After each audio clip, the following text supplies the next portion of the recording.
renowned for his leadership in nanotechnology and his advocacy for science as a driver for sustainable development across the continent. And finally, let's talk about the very, very small nanotechnology, the science of manipulating matter at the molecular and atomic level, the science that's revolutionizing everything from medicine to electronics, energy to material science. And leading the charge in Africa, Professor Malik Maza is an Algerian physicist and professor at the University of South Africa. He's a member of the Itemba Labs, which was recognized as an Andes Center of Excellence in Health Innovation. And since 2013, he's held a UNESCO Africa Chair in nano. The Idea Persons of Interest program continues to spotlight Africa's brightest minds, celebrating excellence and innovation while nurturing a culture of research, creativity, and entrepreneurship for the continent's future. Moving on, U.S. President Donald Trump has officially designated Nigeria as a country of particular concern, citing widespread attacks on Christian communities that he described as a mass slaughter. In a statement posted on the official White House X account, Trump said Christianity in Nigeria faces an existential threat, noting that thousands of Christians have been killed in attacks blamed on radical Islamist groups. He instructed Congressman Riley Moore, Chairman Tom Cole, and the House Appropriation Committee to investigate the situation and report their findings, emphasizing that the United States cannot stand by while such atrocities are happening. Trump highlighted reports following that more than 3,000 of the 4,476 Christian deaths recorded globally occurred in Nigeria, calling for immediate U.S. action to protect persecuted religious groups and prevent further violence. His statement comes amid reports of escalating clashes in parts of Nigeria's Middle Belt and other regions where rural Christian communities have reportedly been targeted by extremists and armed militias. Senator Marco Rubio described the situation as tragic and unacceptable, reaffirming U.S. readiness to respond. Leaders of the House Appropriations Committee praised Trump's decision, describing Nigeria as the most dangerous nation on earth to follow Christ. The committee confirmed that it is advancing measures in the fiscal year 2026 appropriations process to increase funding for international religious freedom initiatives and support Nigerian communities affected by extremist violence. Lawmakers said Trump's designation underscores the urgency of addressing the human rights crisis in Nigeria and signals bipartisan commitments to defending religious freedom around the world. In another news, the federal government has reaffirmed that the United States remains one of Nigeria's closest allies, despite President Donald Trump's designation of the country as a country of particular concern over alleged killings of Christians. In a statement signed by the spokesperson for the Ministry of Foreign Affairs, KEBBI Imomotimi Ebiefa, the government emphasized its commitment to fostering genuine peace, stability, and democratic values in partnership with international allies. The ministry noted that reports of violence in Nigeria, including attacks on rural Christian communities, are allegedly fueled by special interests aiming to create division across the West African and Sahel regions. It stressed that the government remains dedicated to tackling violent extremism and protecting all citizens, irrespective of religion, race, and creed, while highlighting Nigeria's long-standing values of faith, tolerance, and inclusion. The U.S. designation has intensified diplomatic attention on Nigeria's human rights record following remarks from U.S. lawmakers expressing concern. The Nigerian National Assembly approved the formation of a delegation to engage with Congress and clarify the country's position on religious freedom. The government continues to reject claims of targeted persecution while reaffirming its commitment to addressing insecurity across the nation. Moving on, African leaders and ministers have renewed their commitment to strengthening water security and climate resilience across the continent as droughts, floods, and water shortages worsen. The pledge was made during the 2025 Sector Ministers meeting held in Madrid, Spain, and organized by the government of Spain, UNICEF, and the Sanitation and Water for All SWA partnership. The gathering brought together representatives from over 60 countries under the theme Breaking Silos, Uniting Political Leadership to Integrate Water, Sanitation and Climate Action. According to the organizers, nearly 400 million people in sub-Saharan Africa still lack access to safe drinking water, while more than 700 million remain without adequate sanitation facilities. These challenges are being exacerbated by climate change, with recurring droughts in the Horn of Africa and severe floods across the Sahel. The meeting produced 3 key outcomes, including the adoption of a high-level pact on water security and resilience supported by mutual accountability mechanism to ensure transparent monitoring of national progress and implementation. The summit also served as a platform to prepare Africa's position ahead of COP30 in Brazil and the 2026 UN Water Conference. Countries such as Kenya, Ghana, and Ethiopia were highlighted for their progress in integrating climate resilience with water management and sanitation initiatives. Acting Executive Director of SWA, Muyatwa Sitali, noted that Africa's leadership and partnerships are vital to achieving Sustainable Development Goal 6, which aims to ensure the availability and sustainable management of water and sanitation for all. For over 15 years, the SWA partnership, hosted by UNICEF, has worked with more than 500 global partners to promote accountability and strengthen political commitment to water and sanitation rights.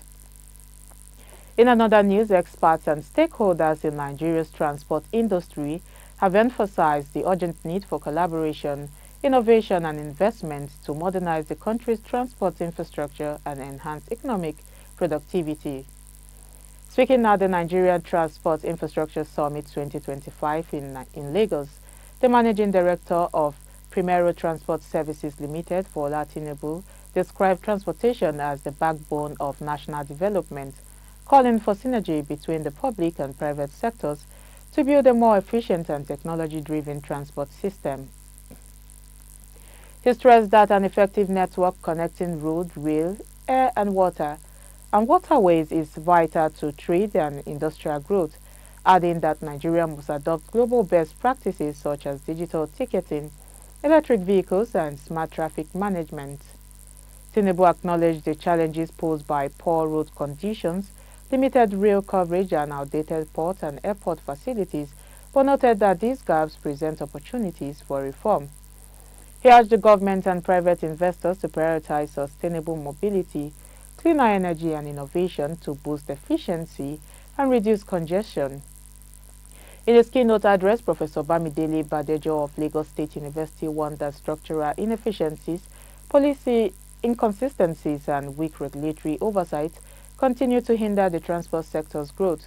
He identified overdependence on road transport, inadequate funding, insecurity and the neglect of non-motorized mobility as major obstacles.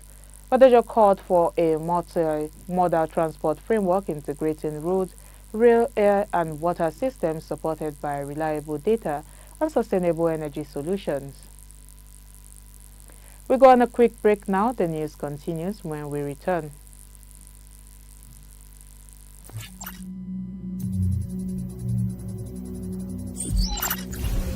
Democratize generative AI. Generative AI, which creates new content like text, images, or music, is becoming more accessible. This trend is enabling businesses and individuals to leverage powerful AI tools without needing deep technical expertise. Tools like DALL-E are already transforming marketing, entertainment, and design. However, as generative AI becomes democratized, concerns about copyright infringement and misuse of content are rising.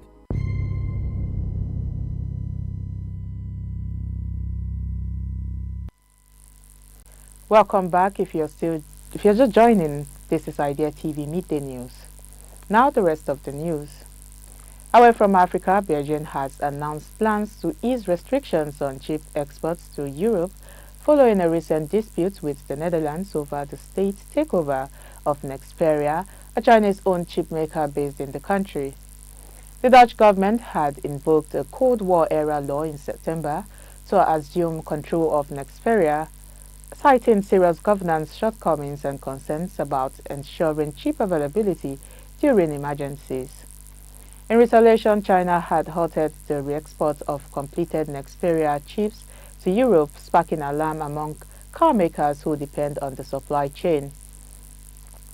In a statement, China said it will comprehensively consider the actual situation of enterprises and grant exemptions to exports that meet the criteria, though details of these exemptions remain unclear.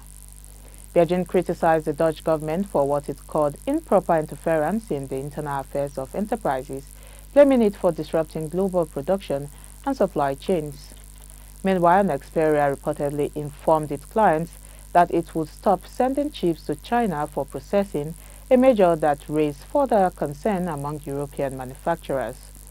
The European Automobile Manufacturers Association had earlier warned that Europe's automotive sector faced potential production stoppages if the ban persisted. The decision to relax the restrictions follows a meeting between Donald Trump and Xi Jinping in South Korea earlier this week, during which both leaders reportedly discussed semiconductor trade issues. The White House is expected to release details of a new trade agreement with China, including the resumption of Nexperia exports. Moving on to health news, the Association of Community Pharmacists of Nigeria, ACPN, has expressed concern over the rising cases of illegal pharmaceutical operations within several federal health institutions, FHIS, and urged the federal government to impose strict sanctions on those involved. National Chairman of the Association, FAM, Eze Ambrose Igwekama, condemned what he described as the growing disregard for professional ethics and legal standards by certain pharmaceutical companies and their superintendent pharmacies who allegedly operate unlawfully in public hospitals under the watch of regulatory bodies and management. Eze accused the Federal Ministry of Health of allowing unregistered private pharmacy operators to take over drug distribution rules through questionable public-private partnership agreements.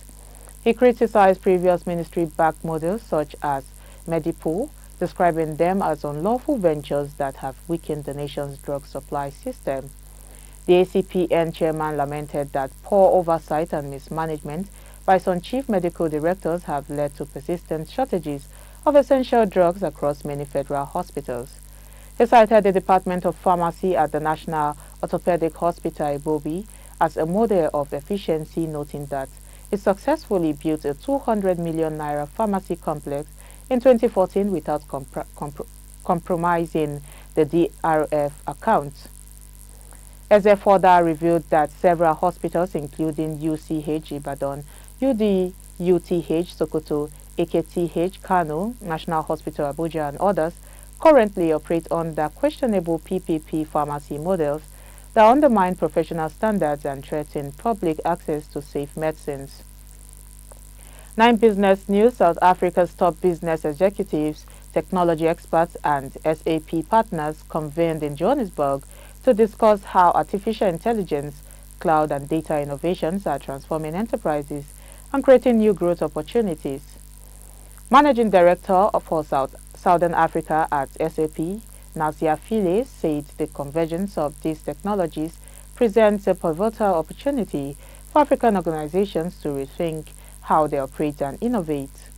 She noted that companies across the region can achieve accelerated growth by combining AI-driven insights with digital skills and modern cloud solutions. Speakers at the event emphasized the growing need for digital skills as businesses seek talent capable of leveraging AI and emerging technologies. A recent SAP study revealed that 9 in 10 African organizations faces challenges due to a shortage of AI expertise, resulting in stalled projects and slower innovation. SAP Solution Architect at Nedbank, Jenny Burns, highlighted that the digital transformation wave enables data-driven decision-making and workforce upskilling. Chancellor of the University of the Free State, Professor Bonang Mohale, added that innovation is key to national competitiveness, urging African leaders to adapt global technologies to local realities to create sustainable value. The gathering, part of SAP's Global Business Youth Innovation Day series, introduced the company's latest cloud and AI-powered data solution, including SAP Business Data Cloud and SAP Business AI.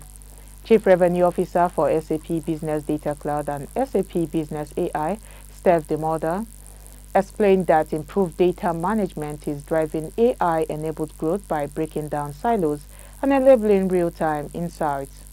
Other speakers, including ABF Sugar's Glazel Paul, said enterprises are already reimagining operations through AI and data analytics.